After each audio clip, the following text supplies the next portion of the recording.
자, 오늘 주신 우리 하나님 말씀을 찾겠습니다.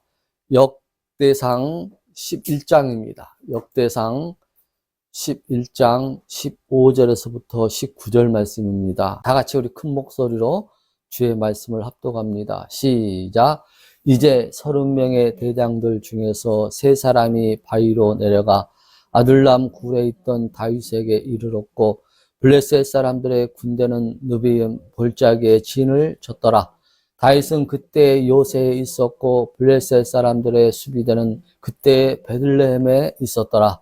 다윗이 애타게 바라며 이르되, 오 누가 베들레헴 성문 옆에 있는 우리의 우물의 물을 내게 주어 마시게 할까 하매, 그 세 사람이 블레셋 사람들의 군대를 뚫고 나가서 베들레헴 성문 옆에 있던 우물에서 물을 깃고 그것을 취해 다윗에게 가져왔으나 다윗이 그것을 마시려 하지 아니하고 그것을 주께 부어드리며 이르되, 내 하나님이여, 내가 결코 이런 일을 하지 못하게 하옵소서. 생명의 위험을 무릅쓴 이 사람들의 피를 내가 마시리이까? 그들이 생명의 위협을 무릅쓰고 그것을 가져왔나이다 하고, 그런 까닭에 그가 그것을 마시려 하지 아니하니라. 가장 강한 이 세 사람이 이런 일들을 행하였더라. 아멘. 오늘 우리가 읽었던 이 본문 내용을 근거로 해서 감동을 주는 사람들, 이란 제목으로 하나님의 말씀의 은혜를 나누도록 하겠습니다. 감동을 준다는 것은 결과가 아름답습니다. 다니엘의 세 친구가 우상 앞에 절하지 않는 그런 이유 한 가지로 풀무불에 들어가 죽는 그런 위기 앞에서도 그들은 하나님께서 우리가 이 풀무불에 들어가면은 우리를 살려주실 것이다. 만약 그리하지 아니할지라도 우리가 이 우상 앞에 절하지 않는 그 이유 때문에, 왕 앞에 절하지 않았다는 그 이유 때문에 우리가 이 불타는 풀무불에 들어가서 죽을지언정 우리는 하나님을 찬양하겠다. 그러니까 첫 번째는 뭐였어요? 우리가 이 풀무불에 들어가지만 하나님께서 지켜주실 거라는 거예요. 우리가 어떠한 위기 속에 있다 할지라도 하나님께서 지켜주실 것이라는 고백을 하고, 그 다음 고백이 뭐라고요? 그리 아니하실지라도 여전히 우리는 하나님을 찬양하리로다. 그러니까 우리 성도님들이 이런 믿음의 자세를 가지고 인생을 설계하고 살아야 됩니다. 하나님이 계시면 우리 가정이 왜 그래? 하나님이 계시면은 이럴 수가 있어? 그런 게 아니라 그리 하실지라도 여전히 우리는 하나님을 찬양하리라. 우리가 시편 42편에 우리가 공부를 많이 했죠. 너무너무 인생이 어려워서 내 눈물이 날마다 음식이 되어도 여전히 하나님을 찬양하리로다. 주위 사람들이 너가 믿는 하나님이 어디 있냐? 너가 믿는 하나님이 진짜 신이라면은 너 인생을 그렇게 아파하는 인생을 그대로 두겠냐? 이렇게 비아냥거리잖아요. 이때 이 시편 기자는 너무 많은 눈물을 흘리고 그 성경 기록에 보면은 그 눈물이 음식이 되었다고 그래요. 그럼에도 불구하고 하나님을 원망하지 않고 나는 여전히 하나님을 찬송하리로다. 이런 인생들을 하나님께서 세웁니다. 왜 그래요? 하나님을 감동시켰잖아요. 오늘 우리가 본문 제목에 감동을 주는 사람들이 되어져야 된다는 것. 부부간의 관계도 마찬가지고 자식들 간의 부모와의 관계도 서로가 감동이 있다면은 그 가정은 행복한 가정입니다. 나라도 마찬가지예요. 대통령이 국민에게 감동을 주고 정치하는 사람들이 백성에게 감동을 주고 또 백성이 대통령을 정치하는 사람들에게 감동을 주면은 그 나라는 아름다워지는 것입니다. 마지막 때 예수님께서 양의 민족과 염소의 민족 심판할 때에 그런 말씀을 하시죠. 내가 배고플 때 너가 내게 먹을 것을 주었고, 내가 추위에 떨었을 때 너가 내게 이 옷을 입혔다. 너는 너무 충성된 종이다. 이렇게 얘기할 때 이 사람이 그런 얘기를 해요. 내가 임금님께 언제 먹을 것을 줬고 언제 내가 옷을 입혔나이까? 임금이 뭐라 그러죠? 임금은 예수님이죠.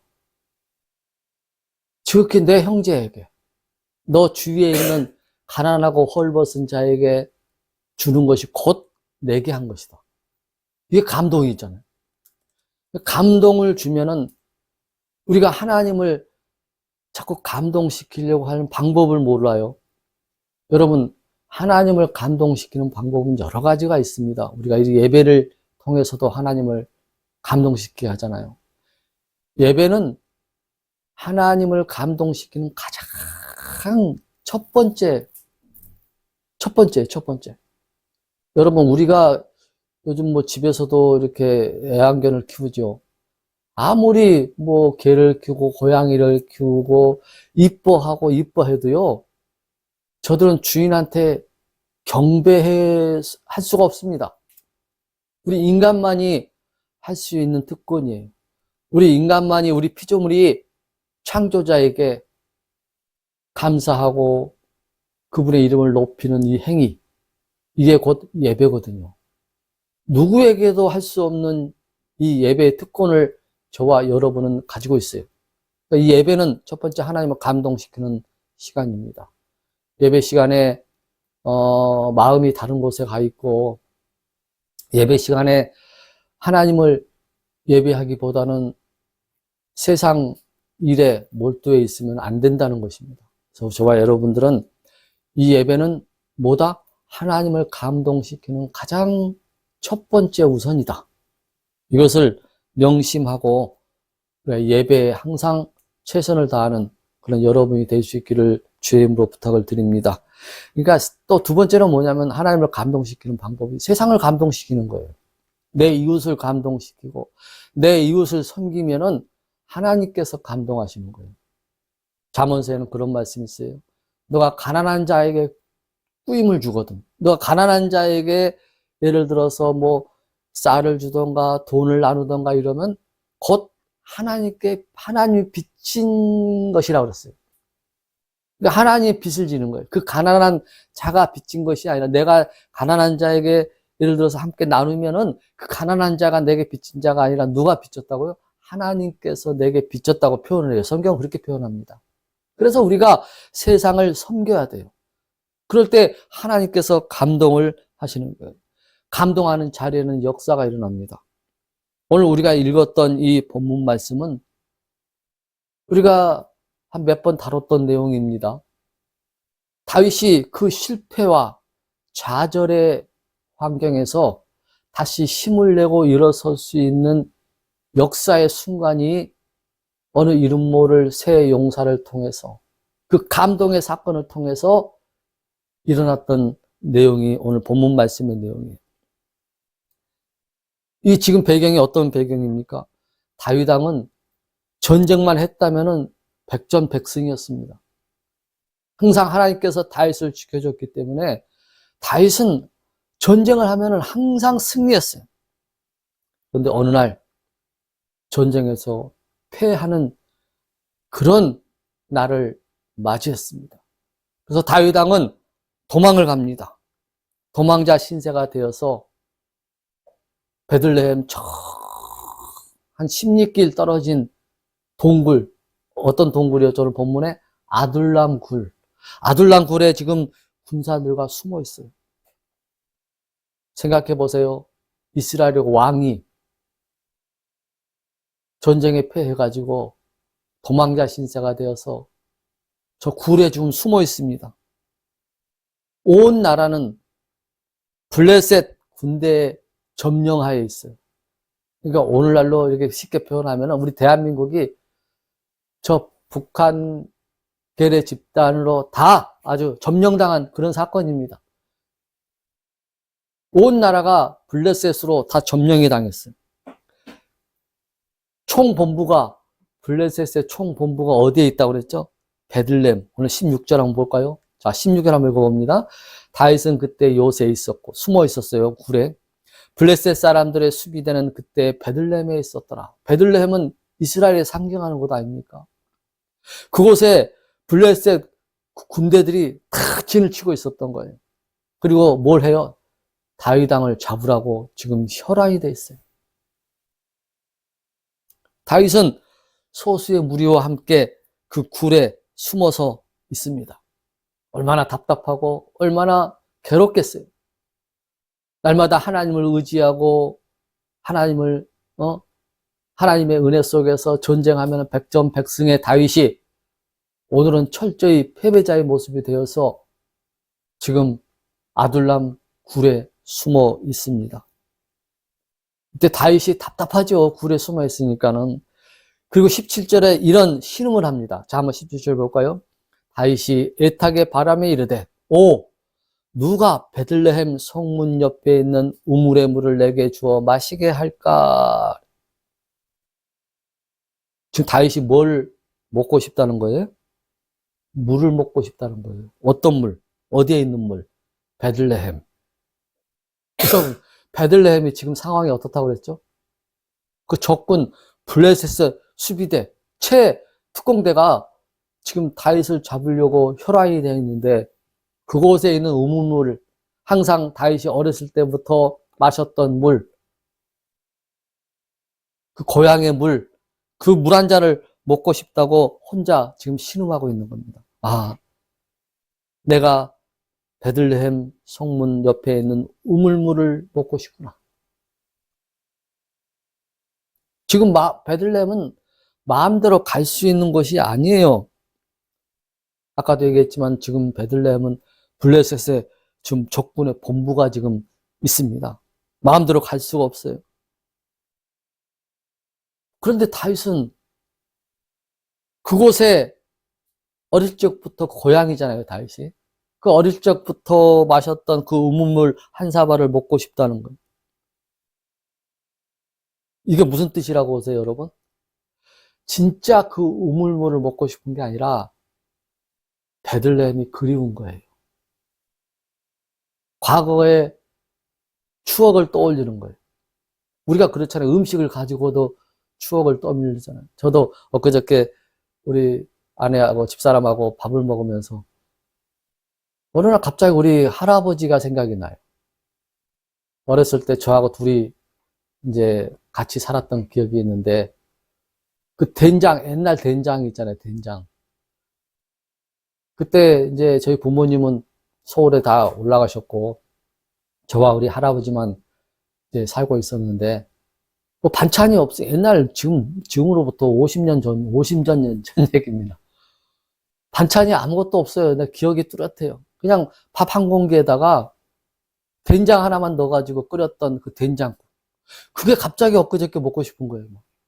할아버지가 생각도 나고, 그 된장 아무것도 넣지 않고 끓였던 그 된장에다가 밥을 한 공기, 한 공기가 아니죠. 그때는 한 공기를 먹었던 그 시절이 그리워지는 거예요. 아, 갑자기 그러더라고요. 지금 다윗이, 내가 베들레헴의 성문 곁에 있는 우물물 한 자리 먹고 싶다. 그것은 진짜로 그 우물물이 먹고 싶은 것이 아니라 내 신세가 지금 이렇게 쫓기는 신세인데, 자유로웠던 그 과거, 그 마음대로 먹을 수 있었던 우물물. 그것이 그립구나. 그 내용이거든요. 근데 그걸 누가 들었어요? 옆에서 있던 군사들이 그걸 들은 거예요. 이름 없는 새 용사. 누가 베들레헴 성문 곁 우물물을 나로 마시게 할꼬. 그렇게 다윗이 신음하듯 토한 이 말을 다윗의 부하 세 사람이 들었어요. 자, 오늘날로 표현을 합니다. 그걸 들었던 장군들. 김장군. 우리 왕이 베들레헴 성문 곁 우물물이 마시고 싶다네. 또 한 장군이 뭐라고 그랬을 것 같아요? 아니, 지금 왕이 정신 나갔나? 지금 이 동굴 안에 있어가지고 정신이 이상해졌나? 지금 베들레헴에는 블레셋 본부가 설치되어 있고 우리를 잡으려고 시퍼렇게 눈을 뜨고 있는데 어떻게 거기에 있는 물을 마시고 싶다고 그래? 말 같은 소리를 해야지. 야, 혹시 왕이 미친 거 아니야? 이렇게 말할 수도 있는 환경입니다, 지금. 아무것도 할 수 없는 환경이잖아요, 쫓긴 상태에서.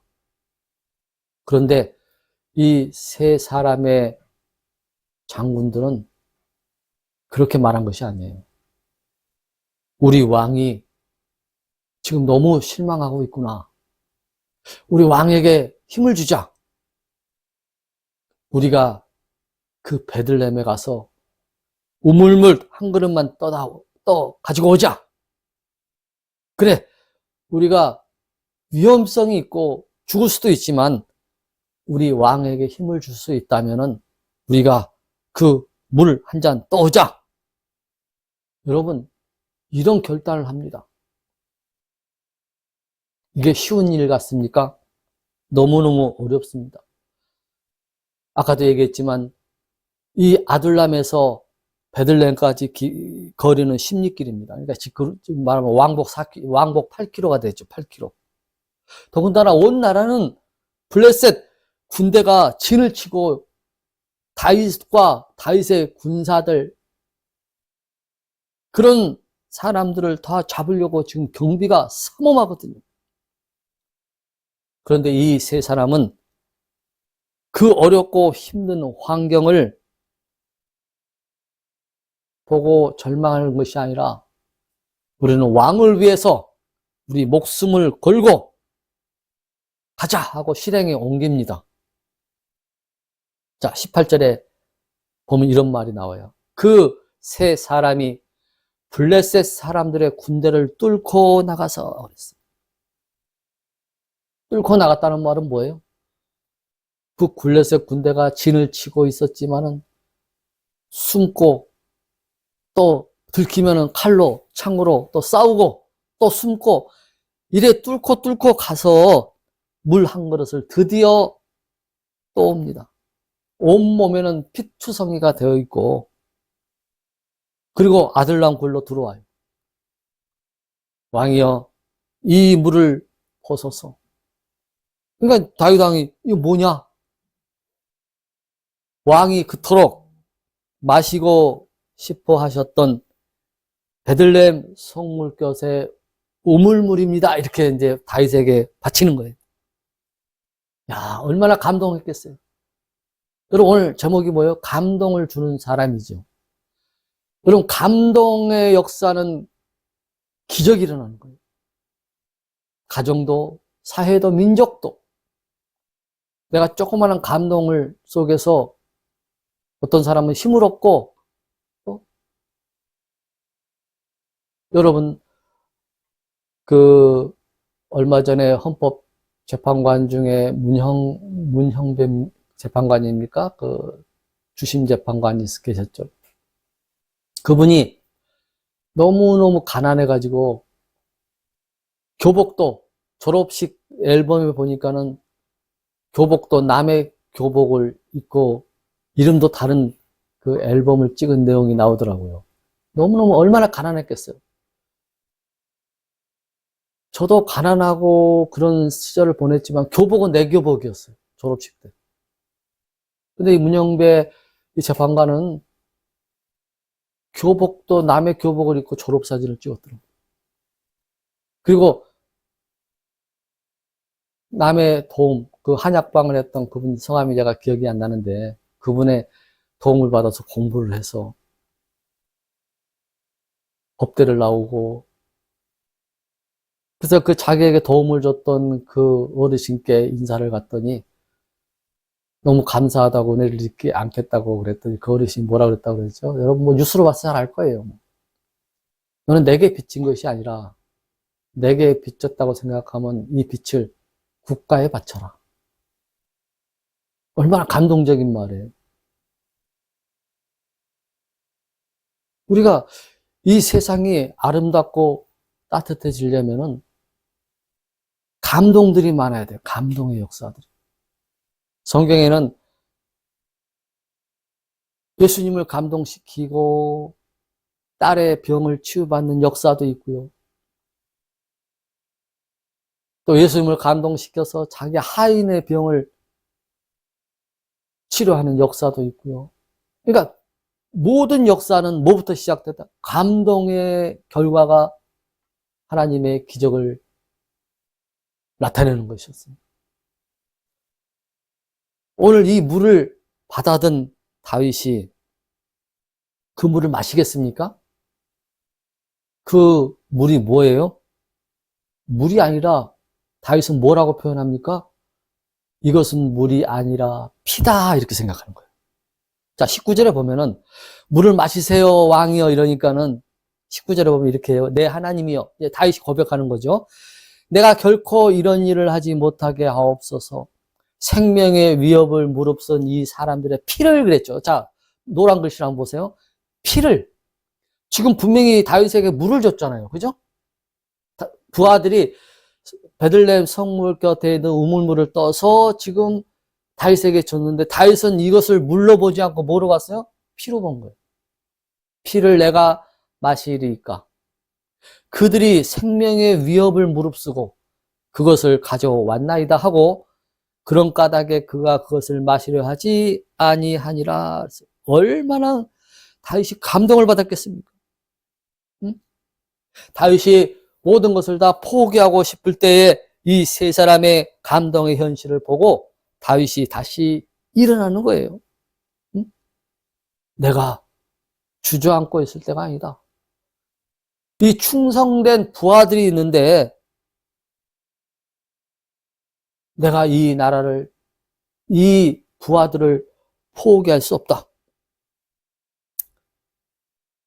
모든 인생들이 그래요. 인생들이 잘 풀려나가면 얼마나 좋겠습니까?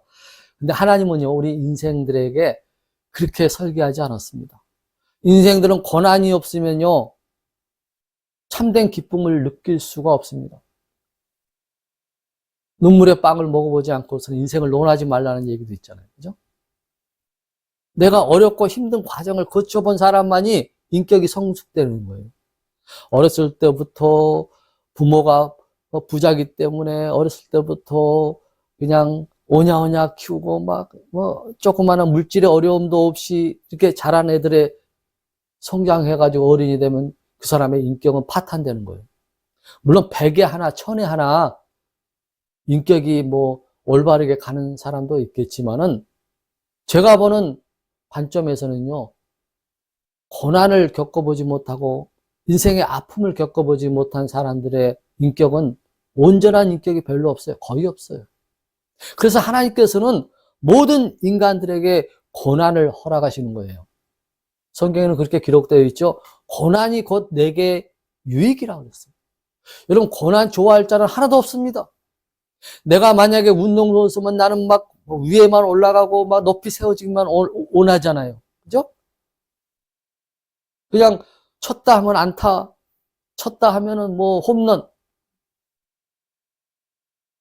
여러분, 운동선수 중에 탑 클래스에 있는 모든 선수들의 과정을 한번 봐보세요. 후보로 뛴 경험이 없는 사람이 없고 부상을 당해서 1년, 2년 그라운드에 뛰지도 못하고 고통 속에 있었던, 아픔 속에 있었던, 그 아픔을 견디지 않았던 이런 선수들이 없어요. 거의 다 좌절과 아픔과 고난을 겪었어요. 왜? 그때 인간은 성숙하는 거예요. 그때 인간은 성장하는 거예요. 그래서 하나님께서는 모든 인류에게 고난을 허락하시는 겁니다. 여러분 지금 아픔의 고난, 어둠의 통로를 지금 지나가고 계십니까? 그것은 결코 나쁜 일이 아니에요. 하나님께서 허락하신 고난이면은 그 고난을 기도하면서 찬송하면서 한 걸음 한 걸음 걸어가면은 반드시 그 고난의 길의 마지막 날에는 하나님의 빛이 여러분의 삶에 세워주실 것을 믿고 달려가시길 주임으로 축원합니다. 오늘 이 세 사람의 감동이 주는 이 세 사람 때문에 성경은 너무너무 아름다운 역사가 일어나는 거예요. 다윗이 물 한 그릇에 다시 힘을 얻었듯이 많은 교회들도 또 많은 사업체들도 다 그런 역사가 일어나요. 여러분 그런 내용을 뉴스에서 보신 적이 있죠. 어느 중소기업 회장이 부도가 나가지고 회사 문을 닫아야 돼요. 직원들 월급 줘야 되는데 없어요. 이럴 때 직원들이 사장님한테 와가지고 사장님 저희들이 이 회사가 다시 오르기 정상의 궤도까지 오르기까지 월급을 받지 않게 일하겠습니다. 쉬워요. 가정을 가지고 있는 직원들인데 물론 떠난 직원들도 있었겠지만은 그 많은 직원들이 사장님에게 힘을 내라고 우리가 월급을 받지 않고 일단 일을 하겠습니다. 이래가지고 다시 킨 그 기업들이 참 많습니다. 이런 게 감동이잖아요. 그죠? 교회도 마찬가지예요. 교회가 꼭 성장해야만 하나님이 원하시는 건 아니지만은 모든 성장하는 교회들 어렵고 힘든 사정 그런 것을 거치지 않는 교회들이 없어요. 여러분 우리가 항상 하나님의 관계 속에서 이 감동의 물결들이 일어난다면은 우리 인생 가운데서 하나님의 역사함이 드러나게 될 줄로 여러분 믿으십시오.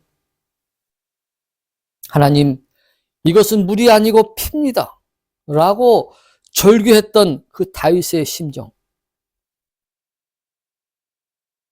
지금 경제가 어렵고 지금 IMF 시절보다 더 어려운 시절이죠. 우리 성도님들이 하나님을 사랑하는 마음으로 헌금을 이렇게 주님의 이름으로 올리는데 이것이 돈입니까? 오늘 성경에 이것을 빗대서 말하면은 이건 돈이 아니고 피라고 봐요. 하나님, 이 물질은 돈이 아니고 피입니다. 다윗의 심정으로 고백하자면 저도 그렇게 목사로서 그렇게 고백하고 싶어요. 지금 너무너무 어렵잖아요. 모두가 다 어렵죠. 그런데 해야 할 것도 많고 사야 할 것도 많은데 여러분이 하나님을 사랑하는 마음으로 하는 그 헌금들이 사실은 돈이 아니고 피라고 봐요. 여러분들의 그 헌신이 하나님의 영광을 드러내는 일임을 기억하시고 세상 사람들은 여러분이 시간을 드리고 헌금을 드리고 이런 모든 부분들을 허비라고 말하지만 하나님은 헌신이라고 말씀하시는 거예요.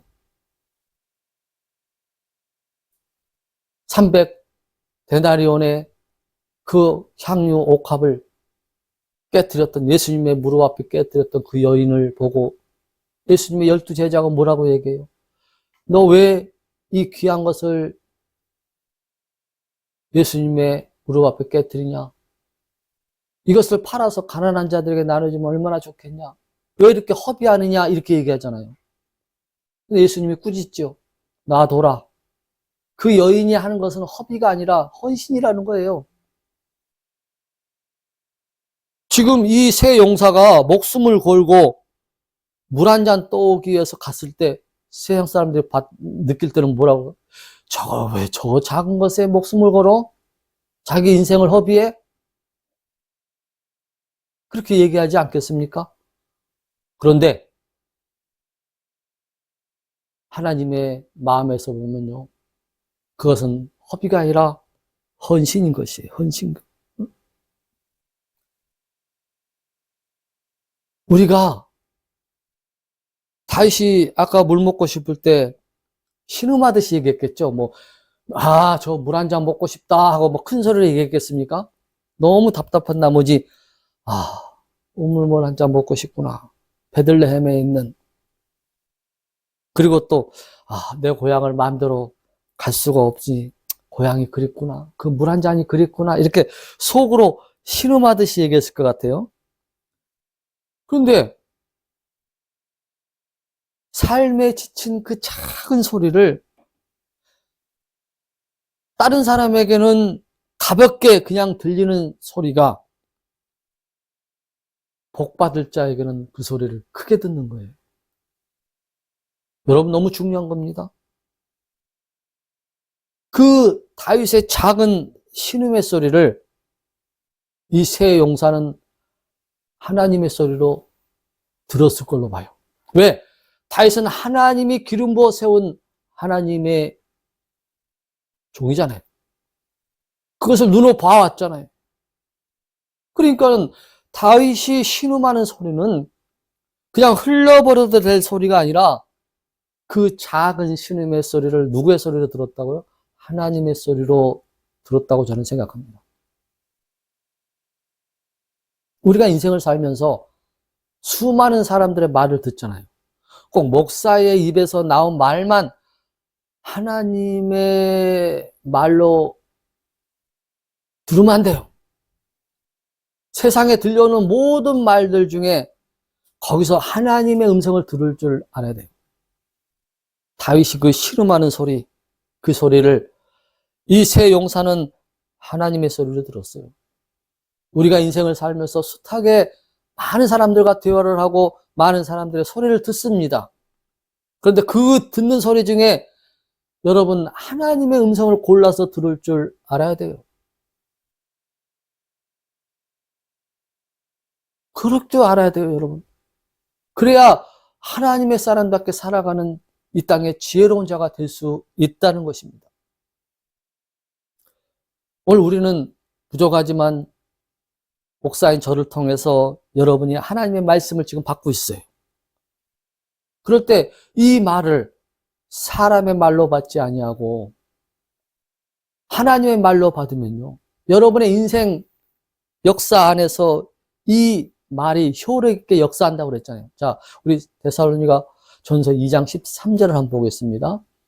너희가 우리에게 들은 하나님의 말씀을 받을 때, 그러니까 하나님의 종들이 하나님의 복음을 전하잖아요. 하나님의 말씀을. 너희가 우리에게 들은 하나님의 말씀을 받을 때 그것을 뭘로 받지 말라? 사람의 말로 받지 아니하고, 비록 나는 인간이죠. 양수의 인간입니다.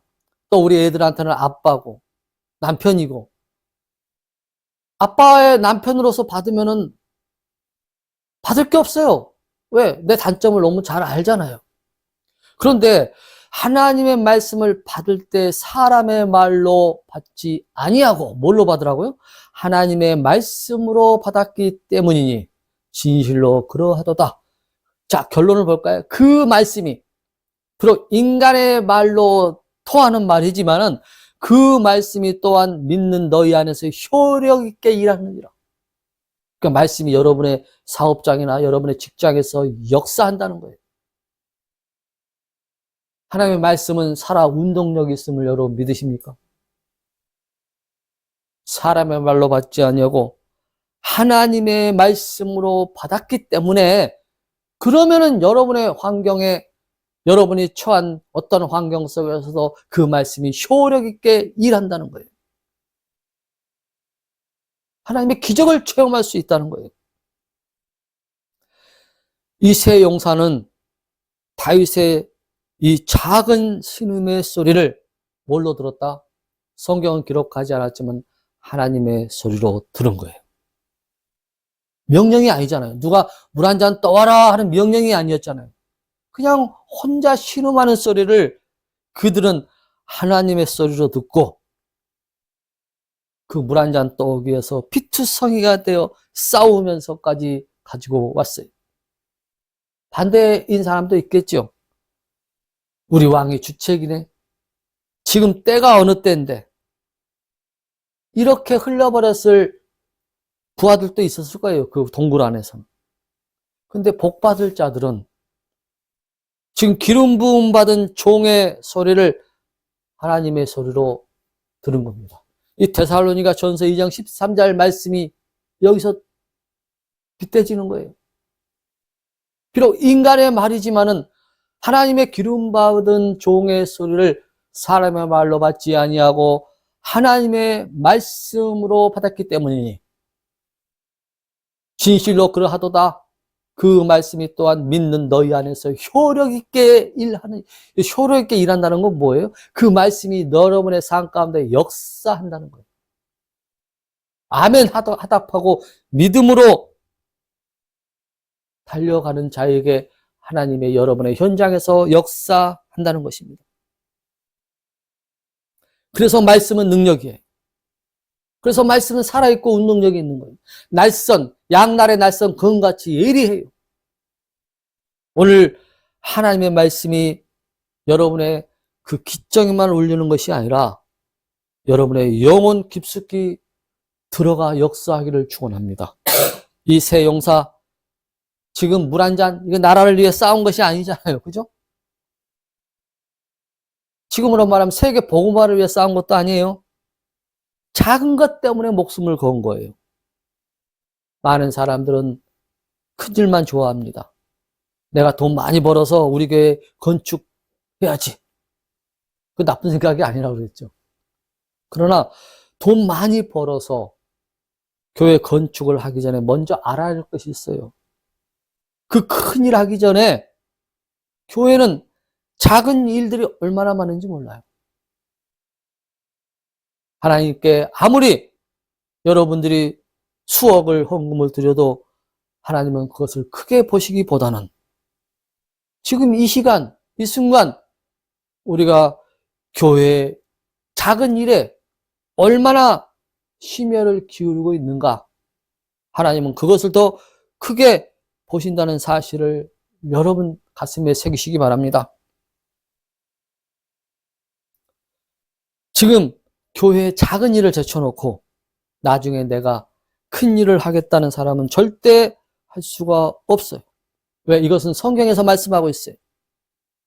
주인이 이르되 잘하였다 충성된 종이요, 너가 지극히 작은 것에 충성하였으니 넓고 올 권세를 차지하라. 지극히 작은 것에 충성한 자에게 큰 것을 하나님 맡기지, 작은 일에 충성하지 못하고 작은 것에 소홀히 여기는 자는 큰 일을 할 수가 없습니다. 이건 제 소리가 아니라 하나님께서 말씀을 하시는 겁니다. 여러분들이 언젠가는이에요. 나를 능하게 하실 그 하나님, 그걸 믿으십시오. 언젠가는 저 하늘의 별과 같이 빛나게 나를 사용하실 하나님, 그 하나님을 믿으십시오. 그러면은 우리가 두 종을 불끈 쥐고 하나님을 감동시키는 자가 되어져야 돼. 하나님의 감동을 시키는 자는 다른 것이 없어요. 헌금 많이 하고 뭐 충성하고 일하고 그것도 중요하다 그랬죠. 그러나 그것보다 더 중요한 것은 작은 일에, 내 주위의 작은 일에 최선을 다하는 것입니다. 이웃을 섬기고 기도하고 찬송하고 이런 일들, 내 이웃을 내 몸같이 사랑하고, 내가 세상을 살면서 손해보는 일이 있다 할지라도 하나님이 어떻게 평가하실 것인가, 이것을 항상 가슴에 새겨두고, 내가 아무리 큰 위기 있다 할지라도 하나님이 기뻐하지 않는다면 과감하게 내려놓는 그런 하나님의 사람, 그런 사람들을 하나님께서 감동하시는 거예요. 감동의 결과는 여러분의 인생 가운데 효력 있게 하나님의 역사가 일어난다는 사실을 기억하시고, 오늘 이 새 용사와 같이 여러분의 주위에 작은 신음의 소리들 들을 줄 아십시오. 약한 자의 소리를 들을 줄 아십시오. 소외되고 버림받은 영혼들의 소리를 들을 줄 아십시오. 약한 자를 하나님께서는 세상 끝날까지 너 옆에 둔다고 그랬잖아요. 가난한 자를 하나님은 항상 너 옆에 둔다고 그랬어요. 그 가난한 자와 함께하는 세상, 약한 자와 약자와 함께하는 세상, 하나님은 그 삶을 우리에게 원하십니다. 작은 신음의 소리에도 하나님의 소리로 듣고 항상 인생을 감동의 주인공이 되기를 주님의 이름으로 간절히 축원합니다.